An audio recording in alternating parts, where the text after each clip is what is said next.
नमस्कार।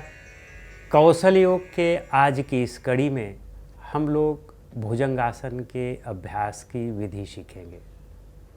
भुजंग का अभिप्राय होता है सांप या सर्प, जिसे हम स्नेक या कोबरा कहते हैं अंग्रेजी में। इस आसन में हमारे शरीर की आकृति और आकार इसी तरह से बनता है, इसीलिए इसको हम भुजंगासन या सर्पासन कहते हैं।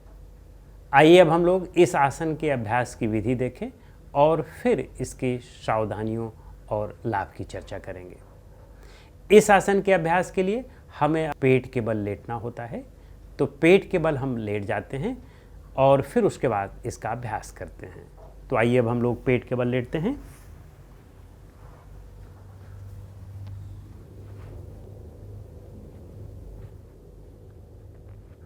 दोनों पैरों को आपस में बिल्कुल जोड़ लें और ध्यान रखें कि जब आप आसन की अंतिम अवस्था में आते हैं तो पैर में प्रेशर पड़ता है, उस समय हमारे पैर वो फैल जाते हैं। इसलिए आपको पहले से ही दोनों पैरों को बिल्कुल एक साथ रखना है, जोड़ करके रखना है और इन्हें फैलने नहीं देना है।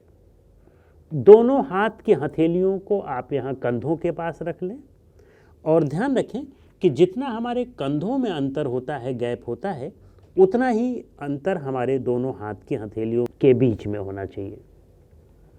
और दोनों हाथ की कोहनी वो हमारे शरीर के ठीक इस तरह से बगल में स्थित हो और हमारा सिर वह चिन पर हो, ठुड्डी पर हो। इस आसन की स्थिति में आकर के अब हम फिर से एक बार याद करें कि आसन हम क्यों करते हैं।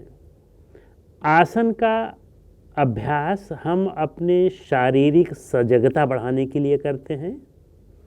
आसन का अभ्यास हम अपने शरीर पर माइंडफुलनेस बनाने के लिए करते हैं।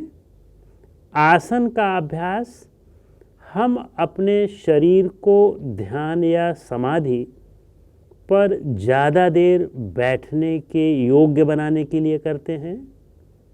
और तीसरा, अपने शरीर और मन को स्वस्थ बनाने के लिए करते हैं। तो इन तीनों को ध्यान में रखते हुए आइए अब हम अपने धड़ को ऊपर उठाएंगे। सजग रहते हुए धड़ को ऊपर उठा लें और इस स्थिति में आप आ जाएं।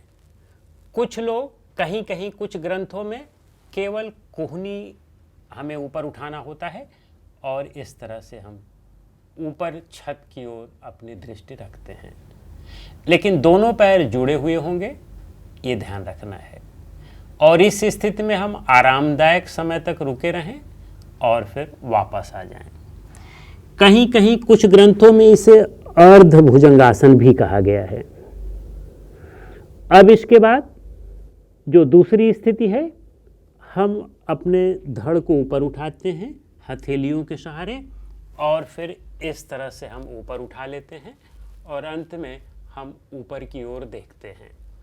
यहाँ इस अवस्था में जितनी देर हम आसानी से रुक सकें उतनी देर रुके रहना है, बिल्कुल स्थिर होकर के रुके रहना है और साथ में हम अपने मन को अच्छी तरह से एकाग्र भी रखेंगे। बिल्कुल हमारा मन फोकस्ड होना चाहिए, शरीर और मन एक साथ जुड़े हुए होने चाहिए। फिर धीरे धीरे वापस पूर्व स्थिति में आ जाएं। भुजंगासन की एक अवस्था यह भी थी। अब इसके बाद हम भुजंगासन की अंतिम स्थिति देखते हैं। धीरे धीरे अब आप हाथ को बिल्कुल सीधा कर लें और ये ध्यान रखें कि आपका जो एब्डोमेन का मसल है वह जमीन पर रहना चाहिए। नेवल के नीचे यानी नाभि के नीचे का भाग जमीन पर हो और फिर दोनों पैर जुड़े हुए हों और आपका सिर यानी आंखें पूरी तरह से ऊपर की ओर देख रही हों।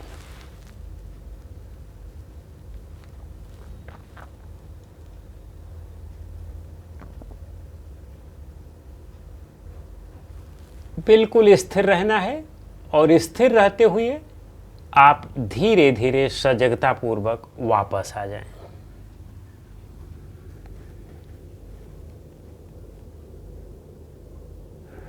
यह इसकी अंतिम स्थिति हुई।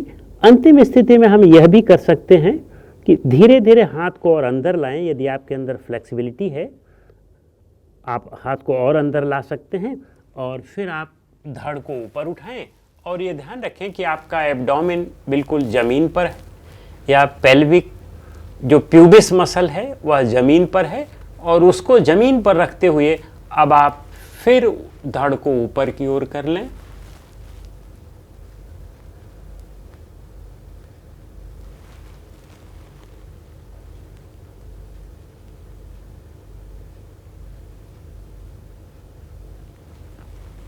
यहाँ पर आप आरामदायक समय तक रुके। अब आप धीरे धीरे वापस आ जाएं। बिल्कुल रिलैक्स कर लें। मकर आसन में आ सकते हैं। इसके बाद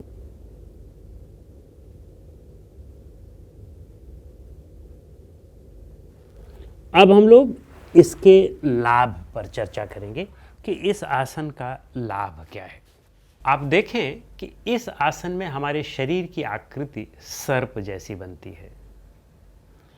सर्प जैसे बनने का यहाँ पर अभिप्राय है हमारा रीढ़ भी बहुत फ्लेक्सिबल हो जाता है, बहुत लोचदार हो जाता है, और रीढ़ की जितनी भी वर्टिब्रा हैं, एक से लेकर के सर्वाइकल की जो फर्स्ट वर्टिब्रा है जिसको हम एटलस वर्टिब्रा कहते हैं, और उसकी अंतिम वर्टिब्रा जिसको टेलबोन आप कहते हैं, पूरी वर्टिब्रा बहुत अच्छी तरह से इसमें खिंचाव आता है।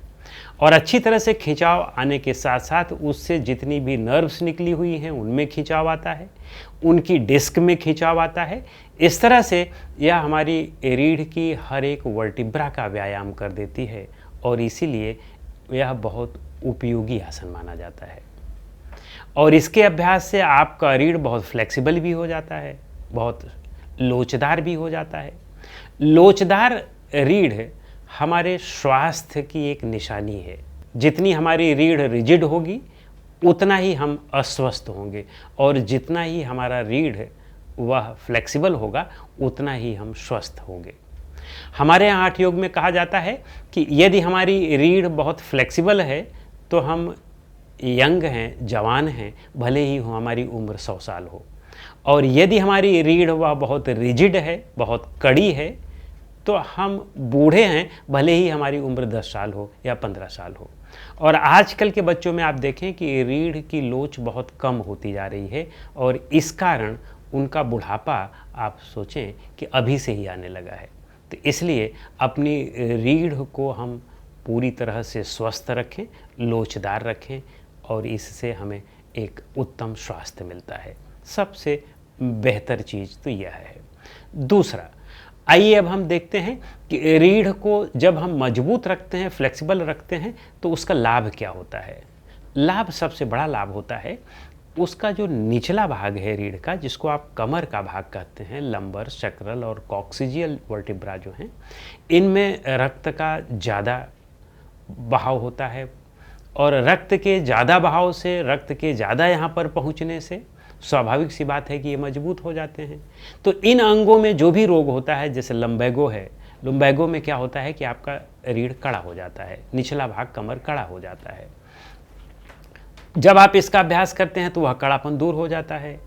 या किसी को स्लिप डिस्क की शिकायत है, स्लिप डिस्क की शिकायत में भी यह बहुत उपयोगी है। यदि आप इसका नियमित अभ्यास करें तो निश्चित रूप से जो डिस्क स्लिप भी हुई रहती है वह अपने स्थान पर आ जाती है, और धीरे धीरे यदि आप नियमित रूप से अभ्यास करते जाएं तो आपकी स्लिप डिस्क की पूरी समस्या ही दूर हो सकती है। इसी तरह से स्पॉन्डिलाइटिस अगर रोग है उसमें भी यह बहुत प्रभावकारी है। सियाटिका की समस्या है तो उसमें भी यह बहुत प्रभावकारी है।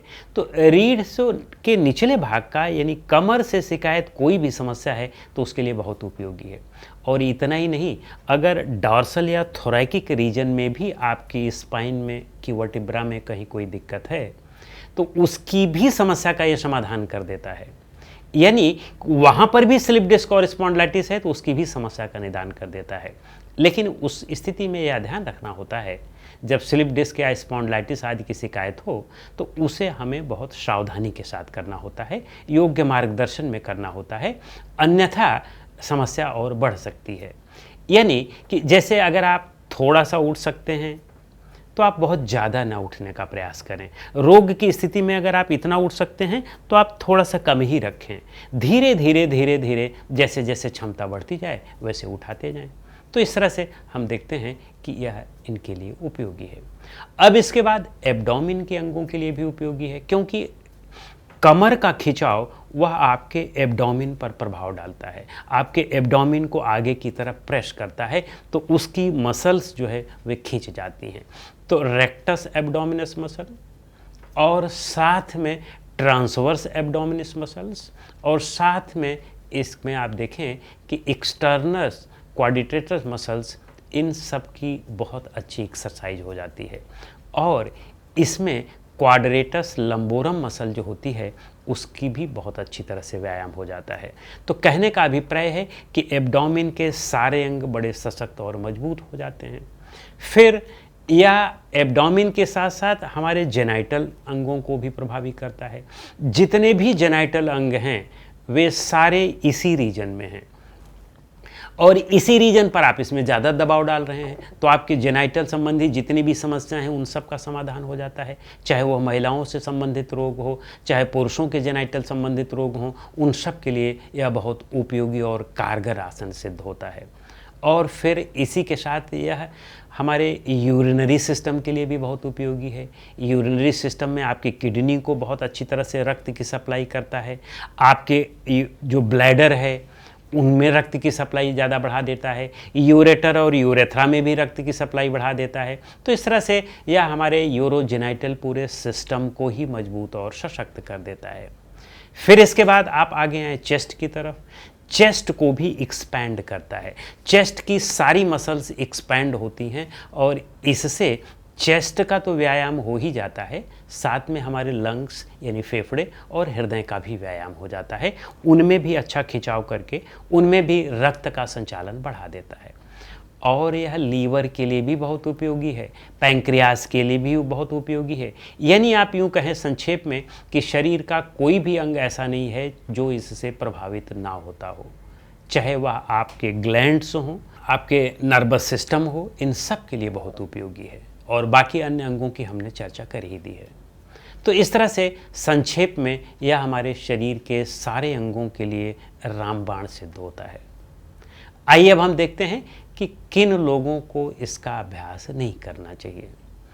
उन लोगों को जिन्हें बहुत गंभीर स्लिप डिस्क की समस्या हो, ऐसी स्थिति हो कि उन्हें डॉक्टर ने बेड पर रहने की सलाह दी हो, तो उस स्थिति में पहले कुछ दिन तक अपने बेड पर बिल्कुल रेस्ट लें और रेस्ट के साथ फिजियोथेरेपी आदि की मदद लें।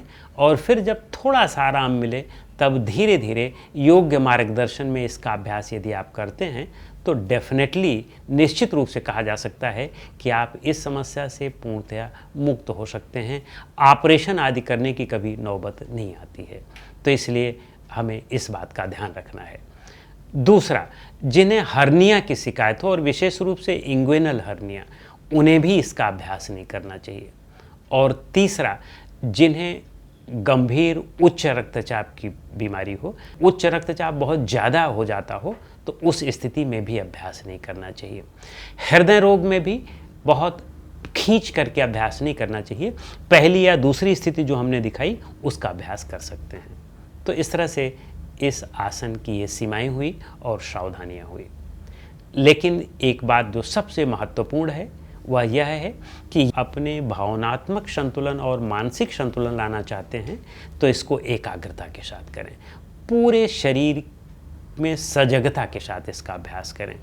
इसके अभ्यास से यदि आपके रीढ़ में जो कुबड़पन निकल आता है या हंचबैक जिसे कहते हैं वो चीज़ें की समस्याएं हो जाती हैं, लंबराइजेशन या सेकलाइजेशन की समस्या होती है, लंबोडिस की समस्या होती है, उन सारी समस्याओं का यह समाधान कर देता है, लेकिन योग्य मार्गदर्शन में रहने पर।